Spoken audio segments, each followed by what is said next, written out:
once, upon a midnight dreary, while I pondered weak and weary over many a quaint and curious volume of forgotten lore, while I nodded, nearly napping, suddenly there came a tapping, as of someone gently rapping at my chamber door. "'Tis some visitor," I muttered, tapping at my chamber door. Only this, and nothing more. Distinctly I remember it was in the bleak December, and each separate dying ember wrought its ghost upon the floor. Eagerly I wished the morrow. Vainly I had sought to borrow from my books surcease of sorrow, sorrow for the lost Lenore, for the rare and radiant maiden whom the angels name Lenore, nameless here, forevermore.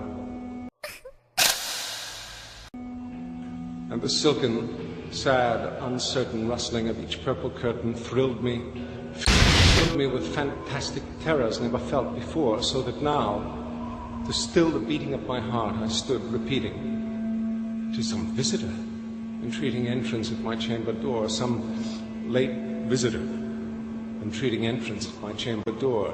This it is, and nothing more."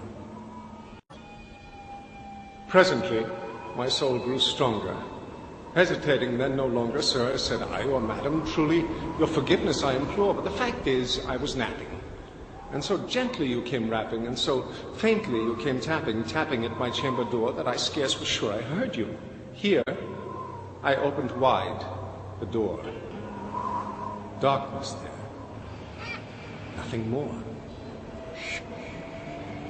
Deep into that darkness peering, long I stood there wondering, fearing, doubting, dreaming dreams no mortal ever dared to dream before, but the silence was unbroken.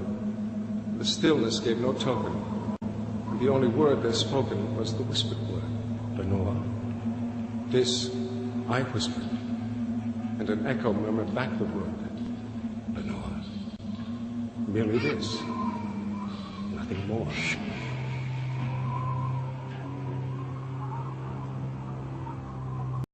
Back into the chamber turning, all my soul within me burning, soon again I heard a tapping, somewhat louder than before. "Surely," said I, "surely that is something at my window lattice.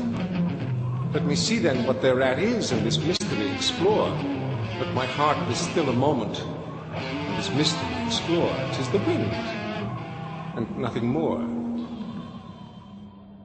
Open here I flung the shutter, when, with many a flirt and flutter, in there stepped a stately raven of the saintly days of yore. Not least obeisance made he, not a minute stopped or stayed he, but with mien of lord or lady, perched above my chamber door, perched upon a bust of Pallas, just above my chamber door, perched and sat, nothing more. Then this ebony bird beguiling my sad fancy into smiling, by the grave and stern decorum of the countenance it wore.